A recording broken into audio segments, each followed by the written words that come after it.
Welcome to the Subcommittee on Intelligence Special Operations, Countering Weapons of Mass Destruction, FY23 budget hearing. I'm going to read our mandatory statement for our digital participants. Members who are joining remotely must be visible on screen for the purpose of identity verification, establishing and maintaining quorum, participating in the proceeding, and voting. Those members must continue to use the software platform's video while in attendance unless they experience connectivity issues or other technical problems that render them unable to participate on camera.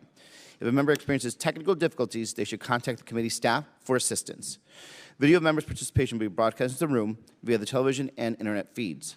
Members participating remotely must seek recognition verbally, and they are asked to mute their microphones when they are not speaking. Members who are participating remotely are reminded to keep the software platform's video function on the entire time they attend the proceeding. Members may leave and rejoin the proceeding. If members depart for a short while, for reasons other than joining a different proceeding, they should leave the video function on. If members will be absent for a significant period or depart to join a different proceeding, they should exit the software platform entirely and then rejoin it if they return. Members may use the software platform's chat feature to communicate with staff regarding technical or logistical support issues only. Finally, I have designated a committee staff member to, if necessary, mute unrecognized members' microphones to cancel any inadvertent background noise that may disrupt the proceedings. Good morning. I want to thank our witnesses for joining us today. Dr. Deborah Rosenblum, Assistant Secretary of Defense for Nuclear, Chemical, and Biological Threats. Dr. John Plumb, Assistant Secretary of Defense for Space Policy. Vice Admiral Collin Green, Deputy Commander, U.S. Special Operations Command. And Dr. Rhys Williams, Acting Director, Defense Threat Reduction Agency. We appreciate your leadership and service to the nation at this critical time in global security. The erosion of international norms regarding the use of chemical and biological weapons, coupled with emerging technology that creates the ability to weaponize synthetic drugs, requires us to think about weapons of mass destruction in new ways. While the United States is in full compliance with its obligations under both the Biological Weapons Convention and the Chemical Weapons Convention, Russia and North Korea, according to the Department of the State's 2021 compliance report, both maintain offensive biological weapons programs, and both have used such weapons against political opponents with near impunity. Vladimir Putin uses WMDs and the threat of WMDs to inflict terror on populations, as is happening right now in Ukraine and Europe. Russia is spreading dangerous disinformation, which falsely claims the U.S. is secretly developing biological weapons in a Ukrainian laboratory. This effort appears to be part of Putin's plan to keep the door open to employing Russia's own illegal biological or chemical weapons in Ukraine through a false flag operation. Today, I'm interested in our witnesses assessing how the fundamental changes to the security environment in Europe are altering how we think about and plan to deter, detect, and mitigate threats from WMDs, and to what extent this planning is reflected in DoD's budget requests. I'm also interested in hearing about the progress towards the destruction of the remaining stockpile of lethal chemical agents and munitions as required by the Chemical Weapons Convention deadline, September 30th, and the congressionally mandated deadline of December 31st. I know the Department has been working tirelessly to ensure those obligations are met. Dr. Rosenblum and Dr. Plumb, I understand you are co-leading the first ever Biodefense Posture Review. I appreciate the critical work you're doing in this area and look forward to hearing how the review is proceeding. Finally, it's essential that we understand how all of this connects to the budget requests. I'm pleased to see healthy increases across this portfolio, especially the Cooperative Threat Reduction Program, which, contrary to Putin's false propaganda, has been instrumental in dismantling weapons of mass destruction, and the Chemical and Biological Defense Program, with investments in vaccines and therapeutics. I look forward to the discussion and will now recognize Ranking Member Kelly for his opening remarks. Thank you, Mr. Chairman, for your opening remarks and your leadership in organizing this morning's posture hearing. Today we will hear from 4 experts across the Countering Weapons of Mass Destruction portfolio.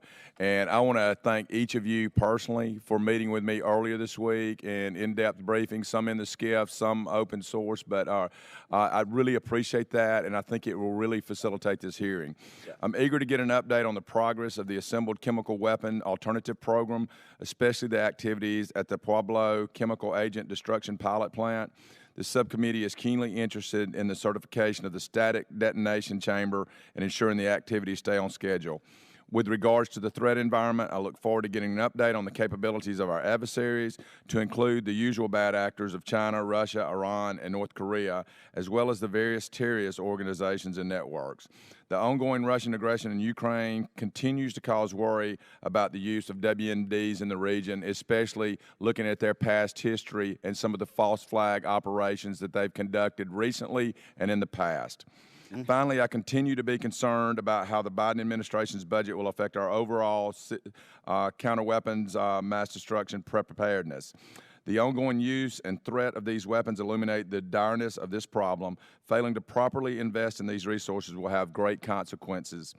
I want to thank our witnesses in advance for their time today. I look forward to continuing the work with our counter-WMB experts during the 117th Congress to ensure we are appropriately postured to meet and defeat the threats shaped by weapons of mass destruction. Mr. Chairman, I yield back.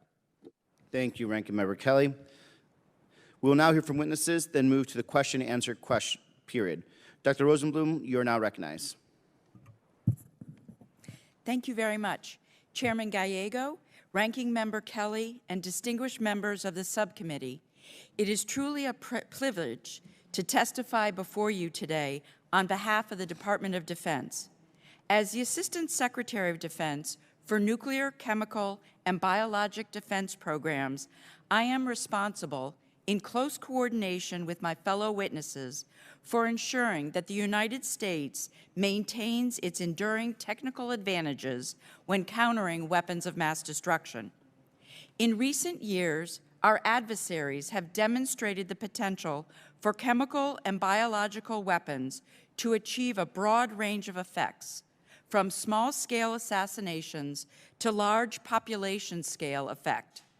These offensive tools could also weaken and displace defensive forces, thereby allowing adversaries to seize infrastructure, territory, or achieve a strategic advantage against the United States and our allies.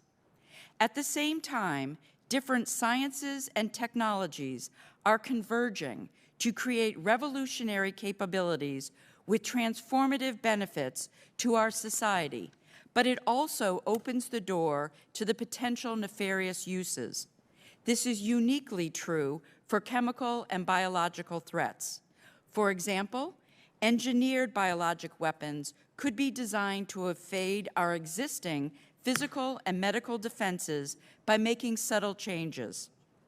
As a result, our deterrent and defensive postures must prepare for and respond to a broad spectrum of biological threats, whether naturally occurring, accidental, or deliberate. We can no longer rely on a static list of traditional agents to develop countermeasures against. Furthermore, the Department cannot presume that we will be able to provide the warfighter advanced warning or accurate pinpoint biological and chemical agent detection. Faced with these challenges, we must change the way we do business by strengthening the Department's defensive capabilities through bolder acquisition approaches, while also using our inherent science and technology advantages. The Department seeks to modernize and strengthen the U.S. deterrent and defensive capabilities to ensure the joint force can fight and win in WMD contested environments. As the Department proposes a significant increase in chemical and defensive biological defense across the FIDUP, I'd like to share 3 examples of how the Department will seek to deliver novel capabilities for the warfighter. First, because emerging biologic threats can circumvent traditional concepts of detection, we need to change the paradigm by integrating all available sensors and data collection as a network of networks to identify changes within the environment, rather than waiting for the onset of symptoms in our warfighter. Second, we must explore the concept of defending from within through preventive and post-exposure medical countermeasures. Third, we are working to enhance protection while reducing the burden to our warfighter by replacing heavy, bulky, and extremely hot individual protective equipment with novel types of materials and responsive technologies to create a next-generation protection. As I testify today about our adversaries' chemical weapons capabilities, I'm proud to report we have destroyed 98% of chemical agents from the United States chemical weapons stockpile. And we are on track to complete the destruction of the entire United States legacy chemical weapons stockpile by the planned completion date of September 2023. On behalf of the Department, I would like to thank each of you for your continued partnership and support to strengthen our WMD deterrence and defensive capabilities. The threat we face today cannot be understated. I look forward to answering your questions in the later session. Thank you. And now, I'd like to hear from Dr. Plumb.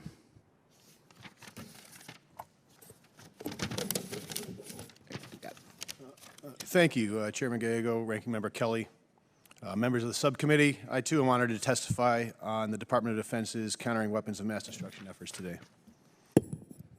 The Department's CWMD mission is to dissuade, deter, and when necessary, defeat actors of concern who threaten or use weapons of mass destruction against the U.S. and our interests.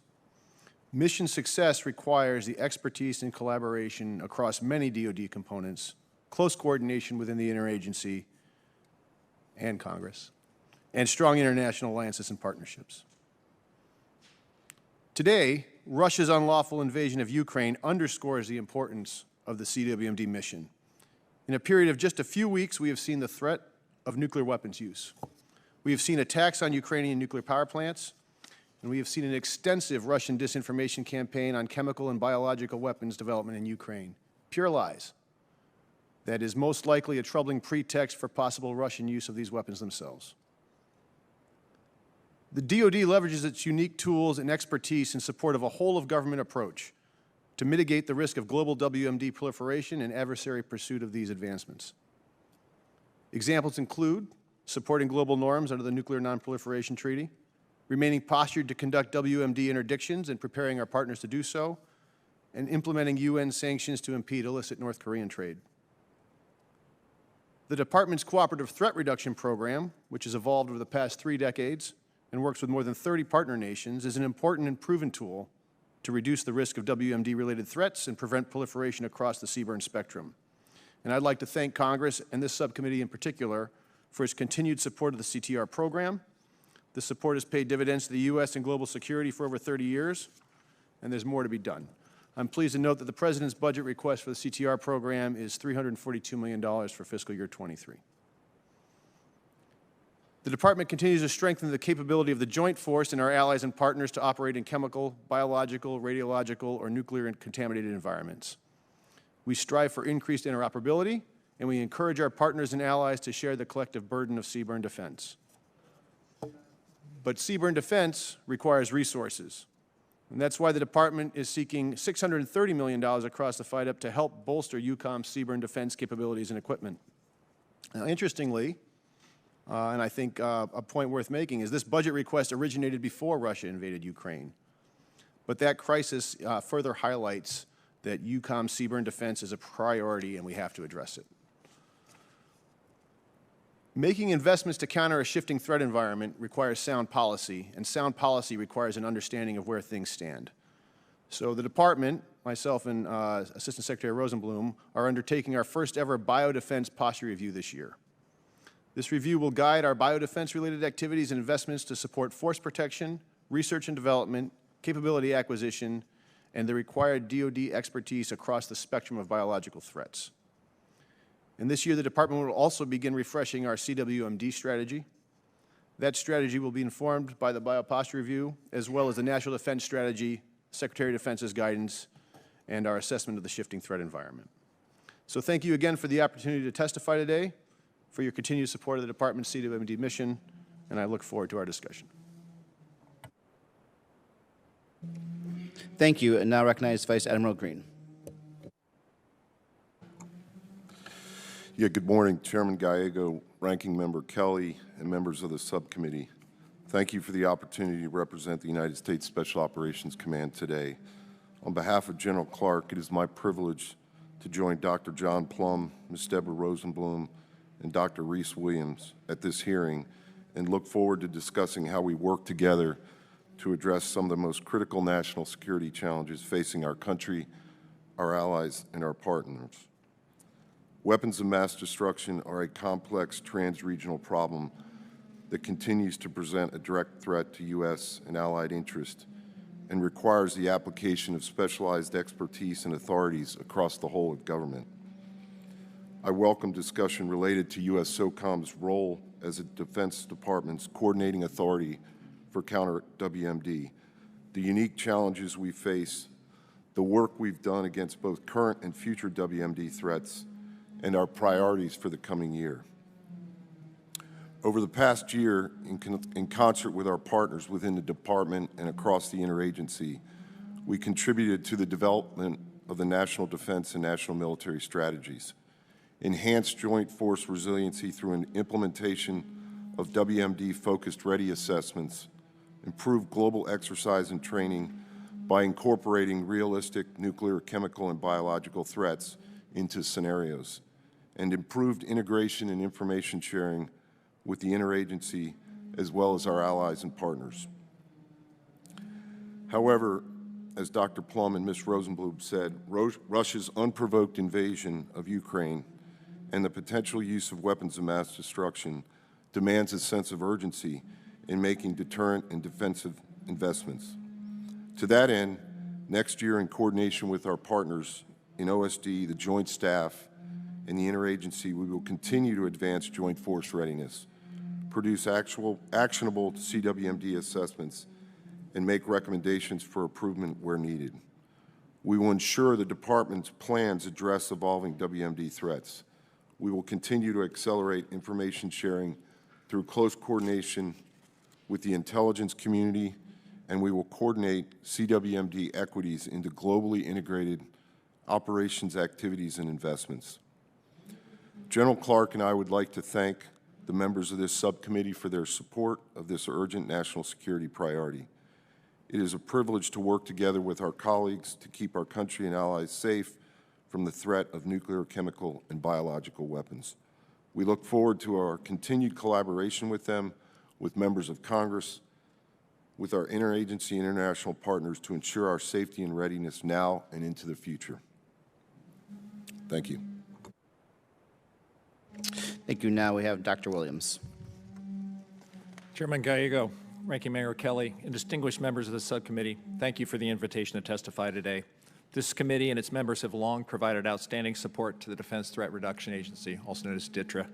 And I look forward to offering you an update on our vital work in countering and deterring weapons of mass destruction and emerging threats. On behalf of the over 2,200 military and civilians, I'm proud to appear today alongside Ms. Deborah Rosenblum, Assistant Secretary of Defense for Nuclear, Chemical, and Biological Defense Programs, Dr. John Plumb, Assistant Secretary of Defense for Space Policy, and Vice Admiral Green, Deputy Commander, U.S. Special Operations Command. There are few greater challenges to U.S. national interest than those posed by weapons of mass destruction and emerging threats. DTRA takes pride in providing the technological, the operational, and intellectual capacity within the department to meet these challenges. Our world-class workforce and unparalleled professional network, access, and credibility give us an unmatched advantage in enabling the Department of Defense, the U.S. government, and international partners to detect, deter, and defeat weapons of mass destruction and emerging threats in all theaters. As both a defense agency and a combat support agency and the principal counter weapons of mass destruction organization within the Defense Department, we serve as the linchpin between the department's counter-WMD strategies and its practitioners.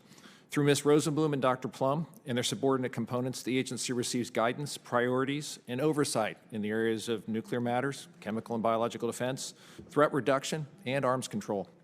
At the same time, we support U.S. Special Operations Command role as the coordinating authority for counter weapons of mass destruction and work very closely with Vice Admiral Green's staff as well as those of the other combatant commands, providing strategic, operational, and tactical planning and expertise, as well as embedded support in material and non-material counter weapons of mass destruction solutions.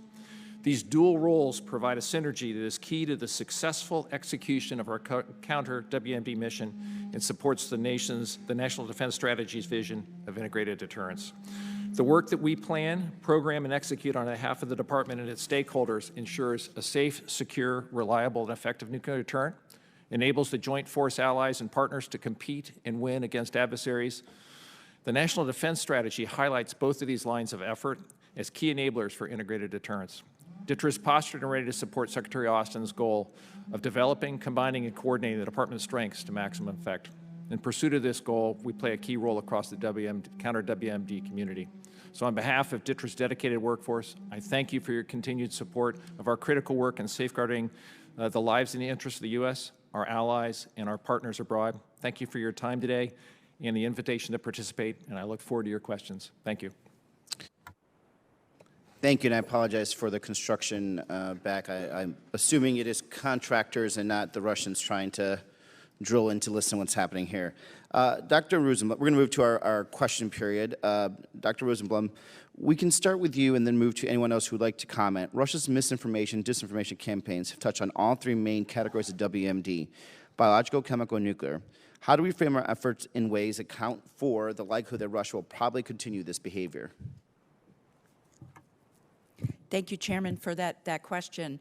The Department remains very concerned about the ability to get accurate and transparent information out to the U.S. public as well as certainly our allies and the rest of the world. So one of the things that the Department has been doing, and this is particularly related to the public health laboratories in Ukraine that is being tragically used by the Russians as a potential for a false flag operation. From the White House on down through the Department of Defense, as well as Department of States, as well as all of the vehicles that we have to be able to communicate accurate information out about this and the work that has been underway. I can say to you unequivocally, there are no offensive biologic weapons in the Ukraine laboratories that the United States has been involved with. Without a doubt. Anyone else want to take a question or a crack at that? Well, moving on then. Dr. Williams, the Cooperative Threat Reduction Program has unique authorities, like commingling funds from other nations for urgent threat reduction needs. Is CTR exercising these authorities actively, and can you share any recent examples? Thank you for that question, sir. Yes, sir. As you noted, the Cooperative Threat Reduction Program does have unique authorities within Title 50 specifically. We do commingle funds that come in from other organizations. As a matter of fact, a recent amount of funding has come in from the United Kingdom for work in these particular areas. We have a very active program, as was said earlier, in over 30 countries. Last year alone, we had 70 engagements across the Cooperative Threat Reduction Program across all areas of responsibility in the combatant commands. Closely coordinated, obviously, with Dr. Plumb and his office, where we receive those policy determinations on where to work within the agency. So, sir, it's a very active program, and it's one that, as Dr. Plumb said, has paid incredible dividends over the 30 years that we've been working with this program. As a matter of fact, this year we celebrated the 30th anniversary. It was a major milestone for the program. Thank you for the question, sir. And to follow up, DTRA is focused on countering and deterring weapons of mass destruction. I'm interested in hearing about the more advanced capabilities in countering and detecting chemical and biological threats, and specifically actions you have taken to support what is happening in Ukraine. And obviously, if some of that has to stay on during the classified briefing, we could do that, but anything that can be shared publicly also be good to know. Thank you for that question, sir. The agency is the science and technology portion of the Chemical and Biological Defense Program that's operated under Ms. Rosenblum's authorities as the Assistant Secretary for Nuclear, Chemical, and Biological Defense. We work very closely also with the Army's Joint Program Executive Office for Chemical and Biological Defense to provide cutting-edge capabilities for the Joint Force, as well as in close coordination with our partners and allies as well. Everything from leading-edge detectors, capabilities to weave together new data in new ways. As Ms. Rosenblum said, data is a place where we can spend a considerable amount of time in terms of activities. And in terms of our activities in support of U.S. European Command, sir, in terms of those activities, we've had almost 200 requests for support from not only European Command, but across the DoD and interagency. So as you know, we run a 24/7, 365 technical reach-back capability that does modeling across the chem, bio, nuclear spectrum. And because of that, we've been asked questions that range from if something was to happen to a Ukrainian nuclear power plant, where would the plume go, and across the board. It's something we actively are monitoring now, sir, and I'm happy to answer a few more specifics in the closed session.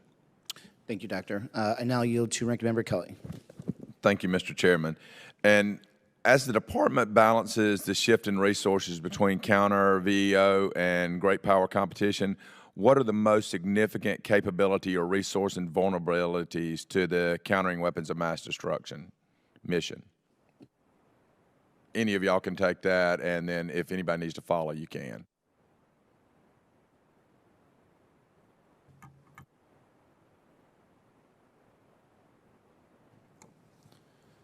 Yeah, Congressman, thank you for the question. So as a coordinating authority, U.S. SOCOM establishes collaborative forums to get after, to understand the threat, identify gaps, and make recommendations. So to your point, I think much like any state or non-state actor, these pathways, understanding the pathways and understanding what runs through them, whether it's transnational organized crime, counterterrorism, or CWMD, I think we've got to collectively leverage our access and placement, our authorities across the interagency as well as DoD, but more importantly, our allies and partners to understand the threat left to bang. So I think we're doing that well with regard to how we understand the threat. I'd also say that the Secretary rightfully directed that we integrate CWMD into planning, resourcing, modernizing, and then more importantly, training and exercising holistically. It's not just about money, it's about the holistic effort to get after it.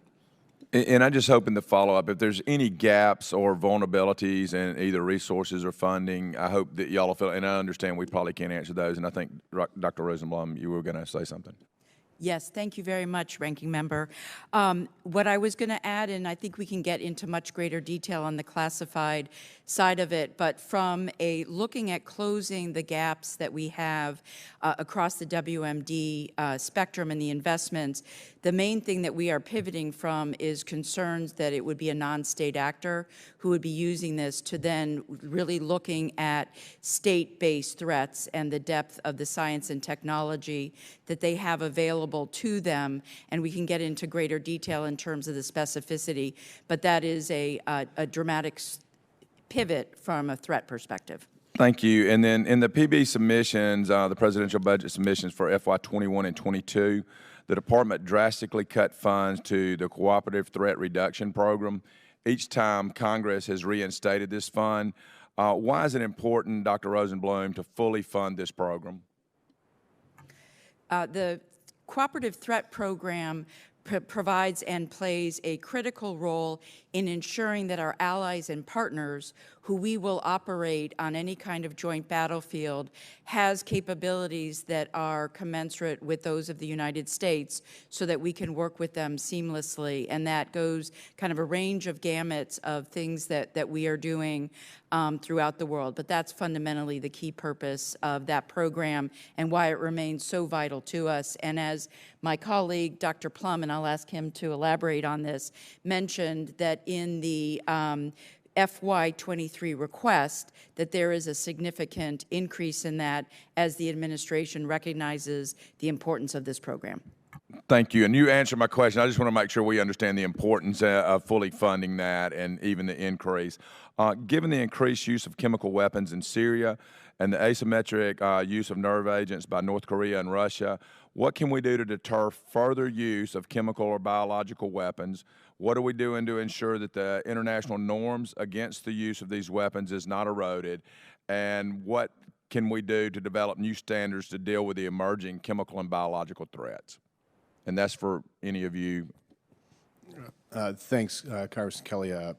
It's an important question, and I think the crisis in Ukraine and the blatant threats really by Russia of potential use of chemical and biological weapons is opening everyone's eyes to how much of a problem this is. The deterrence issue is a challenge for this administration. I think the fact that the White House has used the megaphone of the United States of America to call this out is an important deterrent, right? I think we've been able to, and it's not just the administration, so I was working with the Congress too, but rally the entire NATO alliance to kind of align against this is useful. There's always this question of who is, at least in the case of Russia, who is Putin really trying to communicate to? If he's trying to communicate with us, that's one thing. If he's trying to communicate with his own people, that's a different problem. So we have this communication conflict that we really need to work on. On a readiness side, there is some argument to be made that better readiness and better training, as the Admiral spoke to, helps deter. I don't personally believe it is, it's necessary but not sufficient. But the more ready we are to engage in a zone like that, then perhaps the higher the threshold is for its use. And I yield back, Mr. Chairman. Yeah. Representative Larson. Thank you, Mr. Chair. I have several questions, but I know they're going to have to be answered later. But so I will ask them anyway to use my 5 minutes. No, because maybe there's a clue. First off, for Admiral, yeah, right. For Admiral, as we look at strategic competition and this issue of WMD and the role of SOF, are there specific areas where your coordinating authorities are needing to change, or are there specific roles that you are seeking to change within the special operations community to meet that strategic competition WMD response? Yeah, thanks for the question. I think this is a wake-up call with regard to CWMD, much like CT was. So I think the coordinating authority and the work that we've done here with my colleagues to recognize this threat, to plan for it, like I said, to modernize, and then to train and exercise, frankly, is what, it's a holistic approach. But from a special operations perspective, we bring capabilities to understand that threat, but so do the interagency, so do our allies and partners. So I think it's all hands on deck type of approach to understand this threat. It's a whole of population, it's a whole of government. I know those are cliches, but I really believe that this threat is serious enough, and I think this fora with the coordinating authority has brought recognition to it, and with money and again those other facets of how you get after it are critical. But I do believe special operations provides unique capabilities, but it can't be only a military understanding piece. There's a role for, again, allies and partners.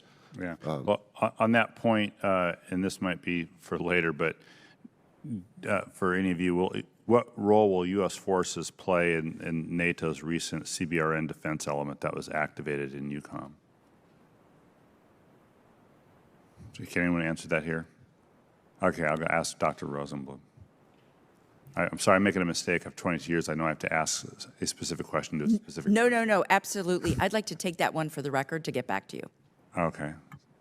All right. Can you get back to me by noon? Sure. Okay, got it. Yeah, Dr. Plumb, I'm on the aviation subcommittee as well, and so we're tangentially involved in this discussion about debris management, because we regulate the airspace from the ground until a rocket gets to space, and then it gets into space. And I noted in preparation, I think in your confirmation hearing, you had some discussion with SASC about the traffic debris management issue. Can you update us on where that is now, and is it a drag? Right, because it's not resolved yet. Thanks, Congressman. In the SASC hearing on that, I was asked about Office of Space Commerce and the need to, so this is outside of FAA, this is actually a commerce piece. Obviously, FAA has on the way up and down, Right. Which is also important. But the budget request is on the order of, I want to say somewhere around 85 to 88 million, which is the right number. I had confirmed that since, so I think that funding off Space Commerce at the right amount is going to give them that chance to get up to speed, because you really have to fund, not just an office, but you got to get folks trained, you got to get the software going, and so there's, I think, a 3-year plan to kind of get it up and running, and I think we're where we need to be, which was not true last year. So I think this is it's a good news story. Okay, and that's good to know. Again, as you said, what goes up does in fact sometimes come down, and very often, and the FAA needs to clear the airspace if it's coming down in places that. Yes, and I think just to pull on that for a second, I do know there's more work to be done on that as well, and I think there's some regulation space for that we could talk about offline if you'd like. Yeah, sure. Okay, great. I'm going to end there, and I'll yield back the remainder of my time and call on Mr. Scott. Recognize Mr. Scott. He's off. Then who'd be next on the other side? Representative Bacon for 5 minutes. It's always good to be ready. Thank you, Mr. Chair, and thanks to all 4 of you for being here today. I have 5 questions, so if I can't get through them, I hope I can get something on the second round here. But my first question is to the Honorable Ms. Rosenblum. How would you say our strategy or doctrine has to change with 2 near-peer powers with nuclear weapons? We're used to 1 major power, now we're headed the direction of 2. How do you see this changing our doctrine and strategy? So on that question, Mr. Congressman, I would like to take that more in the classified section. There is something that the nuclear posture review that I know has been released to Congress on a classified basis goes into that. Happy to answer that question on that, but it certainly is something publicly that we have spoken about that is going to require the level of refinement and change to the strategy and to the doctrine, because the rate of escalation, the rate at which the Chinese are moving ahead with the modernization of their nuclear program is dramatic and unprecedented, and particularly across all legs of the triad, and will require a rethinking on that. Instead of playing a 2-person chess game, now we have 3 people playing chess on the same board. Understood. It changes it. Dr. Williams, a quick question for you. How would have having the Open Skies aircraft made an impact to DTRA and to our U.S. military leading up to Ukraine and after? Sir, I would say that the Open Skies process was one that was useful for the U.S. That said, obviously the administration made the determination to end that. DTRA was the execution agency for the Open Skies mission, sir, and we are following the administration's priorities. Understood, but would it have provided some useful information leading up to the invasion of Ukraine? I would just say, sir, all information is useful. Thank you. It would be my position that it cost us not having this airframe leading up to the invasion, and I think we could have used it after the invasion as well. Back to Ms. Rosenblum, would you say the administration is fully committed to a full recap of the triad? Yes, Mr. Congressman, I can answer that in open session. It is absolutely committed to the recapitalization of the triad, as well as the nuclear command and control that goes with that, along with the Department of Energy infrastructure and all of their facilities that are required to make all of the warheads associated with the modernization. That's great news, and I think you'll have bipartisan support on that. I heard yesterday this week from a COCOM commander saying there was a need for low-yield nuclear weapons, or that it gave the commanders more options. As you know, Russia's invested heavily in this area, and they have the escalate to de-escalate strategy. What's the administration's position on low-yield nuclear weapons? If it's all right, Congressman, I'll take Sure. that. So, first of all, I'm aware of the comments you're referencing. I will say the W76 If you could just tech, get closer to the mic. I'm sorry, is that better, Congressman? Yes, sir. Better, thanks. Okay. The W76 Tech 2 which is a low-yield warhead for a submarine-launched ballistic missile, remains deployed. So, and that program continues. And so from a deterrent standpoint of the ability to posture with a low-yield weapon, I think that covers that particular question. There is, of course, just cards on the table, the SLCM-N, the submarine-launched cruise missile, which would be a tactical nuclear weapon by definition. That has been zeroed out, and I think reasonable people can disagree if this is a thing that we should continue or not. But the modernization of the entire triad is firmly cemented in the budget and the NPR, and the continuation of the W-76 TAC-2 as well. Thank you. I'll just close with a comment. It was something I had the honor of talking about yesterday. We started about a 2-year process to do a surge capacity for a pandemic bioweapons, have the surge capacity in the United States, and the military or the DOD in partnership with Health and Human Services picked 5 sites, Omaha being one. It would be my request that the department continue to fund this, put it in their budget requests. The community is looking forward to partnering with DOD and HHS on this effort. And with that, I yield back. Thank you. Representative Sherrill. Thank you.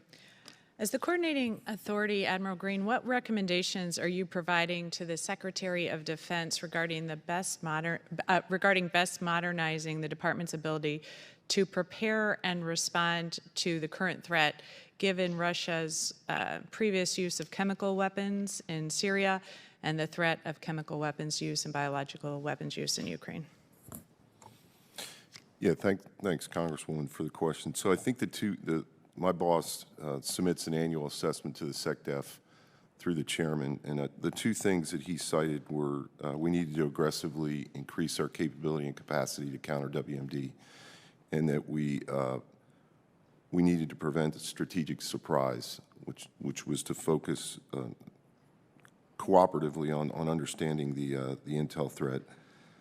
But with regard to modernization, I think we've got to leverage the authorities that you gave us, the Small Business Innovation Research, other transactional authorities, and middle-tier acquisition to get after and partner with industry on things that can improve and modernize not only personal protective equipment, but detection and monitoring. And I think, as Mr. Rosenblum mentioned, we're getting after that. But I do believe we need to address that. We need to leverage those authorities a little bit more aggressively, and again, and partner with industry on how we increase capability and capacity. Thank you. And we spoke briefly about the CWMD senior leader seminars that you are conducting with combatant commanders, and also about the effectiveness of such seminars with preparing combatant commanders to address WMD threats from great power competitors in each theater. Are there common significant gaps that these seminars have identified across multiple combatant commands? And in your opinion, how can the department modernize its WMD threat posture, and what steps can Congress take to move these modernization efforts along? Yeah, thanks for that question. And I think the most significant thing that this panel did in the last year is these senior leader seminars. We had one for EUCOM in February of 21, and we just had one for Indo-PACOM with Admiral Aquilina, and they were well attended by my colleagues here as well as the interagency and our partners and allies. And I think that the key piece of those senior leader seminars was it war-gamed the vulnerabilities that we may have with regard to our plans, our resourcing, and frankly, again, our training and exercises. So I think those were invaluable, an invaluable product of of these stakeholders here that you have before you today, and we'll continue to do those. Specifically, the EUCOM one was done a year ago, and fortuitously, that has prepared us better for what we're dealing with today currently. And EUCOM implemented an implementation plan to get after some of the things that they needed to do, that they did do from then to now, with regard to those broader 5 things that I talked about that make us better postured today. But the SLS is a great venue that the coordinating authority and again my panel members have implemented. Thank you. Thank you, and I look forward to getting into some more details in the closed session. With that, I yield back. Representative Franklin. Thank you, Mr. Chairman, and I appreciate our witnesses being here today.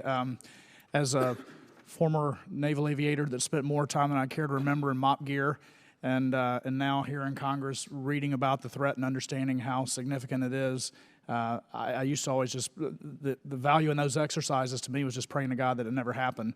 But you all don't have that luxury. You've got to deal with it, and it's a very real threat that I fear too often is backburnered. It doesn't get the attention it needs, and I know that's not the only things that you have on your plates, but it's vitally important. And if it ever happens, it'll probably be one of the worst things that's ever happened to the United States. But I do have a couple of questions, and Admiral Green, you and I have had some conversations about the authorities and helping me understand how all of this shakes out, because it's a very complex problem set.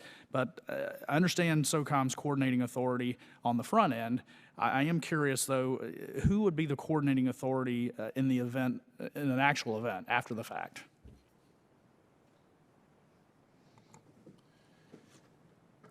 Well, a coordinating authority does not command, it doesn't convene, it recommends. So I understand. On your end, it's preparation of, coordinating the operational plans. It's helping with the strategies. But if all of that fails and we find ourselves with an actual event, who is then responsible? Because it seems very complex to me as to who takes charge then. Yeah, I would say simply it's the combatant commanders. I mean, they execute the campaigning day in and day out, and they own the contingency plans and the O plans. As we speak, General Walters owns the UCOM AOR. So this venue, the coordinating authority, simply tries to support an understanding of the threat, identifying resourcing gaps, and then making recommendations across policy and force provider issues. But ultimately, it's the combatant commanders. Okay. So if we had a contaminated environment, obviously the COCOM's going to have to execute the battle plan and keep going forward. But how do we go about, who coordinates the mitigation efforts to allow them to continue to move forward? And whoever might want to answer that. It's just, I have a hard time understanding how it unfolds after the fact. So that would be done actually on the ground operationally. By the joint force, right there. So if you were to have a contaminated environment on, say, a logistics or a flow-through base that the United States or its allies were using, and were they to be contaminated, the forces immediately there on the base would be dealing with decontaminate, I apologize, that area and the equipment in order for the force to be able to continue to proceed with its mission. Okay.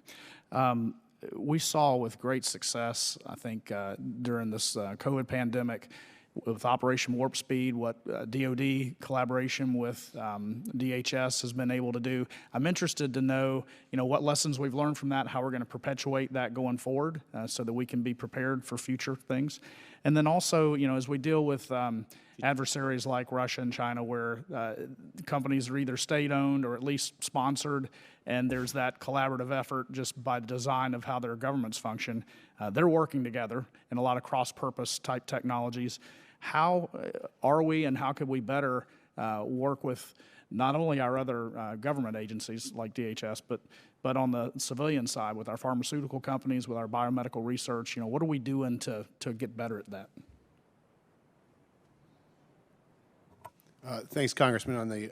On the first part of your question about how the pandemic has given us some lessons learned, I think on the highest level, the takeaway is the department can't afford to think about biothreats as a nation-state battlefield weapon, and has to include pandemic preparedness as well as specific agent design preparedness. And so the bioposture review that we're undertaking, biodefense posture review, is looking at this from a whole spectrum to include that part. And I think that's a big lesson that we've all, I don't know if learned or relearned. Yeah, what I would just add to that, Congressman, is on the research, development, and acquisition side.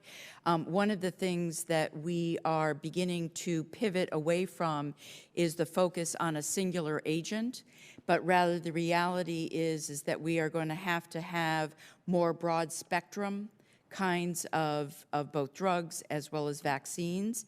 And our continuous consultation, certainly with the pharmaceutical industry, is helping us with that. And I can go into further detail in the closed session as well. Can we get it Great, approved? thank you. And I yield back. Representative Murphy. Thank you, Mr. Chairman. And thank you to everyone for being here with us. Look forward to the closed session as well. But I'll just start with Admiral Green. Can you talk a little bit about how you're leveraging American innovation and small businesses to help assist in the mission of countering weapons of mass destruction, and what particular tools have enabled you to leverage that innovation and work with small businesses? Yeah, thanks for the question. And I mentioned, and thanks for the conversation in your office. I mentioned we have leveraged those authorities, I think, more effectively in the CT world, in the counterterrorism world, and they're there, and we need to aggressively work with industry and leverage those authorities when it comes to this problem set. I would say that we have done some work with personal protective equipment that I can get into more detail in a classified session, but that is one example of where I think we have worked with industry to increase our capability and to harden our operators. I think, Ms. Rosenblum, I think another area where I think has a lot of promise is we've had an outside-in approach to protecting the operator, and I think she mentioned a little bit of an inside-out where we can protect with proven and tested pharmaceuticals to protect the operator. But I think those are areas where we can advance as well. But I acknowledge that we've got to get a little bit more aggressive with the authorities that you've given us and to seek modernization in partnership with industry. If I may, Congresswoman, just to add that working with small business is a very high priority for the administration, and we are very aware of the barriers to entry that presents, and this is an area that we are trying to focus on, how to make it what the demand signal is from the department better understood by small business, and ways to more effectively integrate them into the advances that we're making to modernize against against the whole WMD landscape. Great, thank you for that. You know, Admiral Green, I know that pathway defeat or collecting intelligence on the supply chains used to develop and move WMDs is a critical part of SOCOM's CWMD mission. Are the ISR capabilities you need for successful pathway defeat sufficient? Are there specific deficits that we could address? And do you have the authorities you need to collect the necessary intelligence to complete your mission? Yeah, again, thanks for that question, and I appreciate the dialogue I had in your office because I've thought about it since we had that discussion. I think there's never enough ISR, but I think we've got to look at ISR, and my boss, frankly, he's looking at next generation ISR, and it involves open source data, space, and cyber, and we may need to move away from reluctance on iron and airframes, but I think we've got to get creative. But I also think our allies and partners, they need to harden themselves, and us including with regard to research that our near-peer competitors do, whether it's intellectual rights or whether it's supply chains. So I think ISR is a broad term, but I think we all play a part, and our allies and partners really can help with that. And we had a Five Eyes session in the last SLS, which was extremely productive to listen to their thoughts and how we may be able to share intelligence better with them so that we have a global look at this. And maybe if Ms. Rosenblum, you can follow up on that and talk a little bit about how you're coordinating with allies and partners on both understanding and countering WMD threats. Yeah, thank you very much, Congresswoman, for that follow-up. In the research, development, and acquisition area, we have a number of bilateral working groups that we have, particularly with the Canadians, the UK, as well as Australia, to not only understand where they are with their science and technology and as well as advanced development programs, but also where some of their areas of concern are so that we are able to address that from a procurement, material, medical countermeasures approach.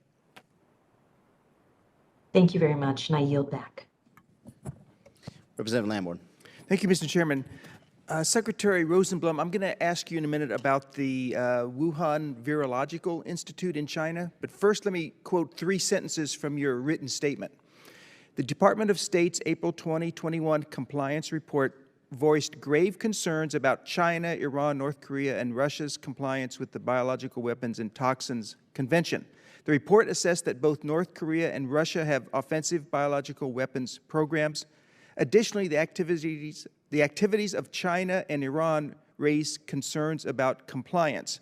Chinese publications have described biology and biotechnology as a new domain of warfare and cite the aspiration to make China the world leader in genetic engineering, precision medicine, and brain sciences, among other scientific disciplines.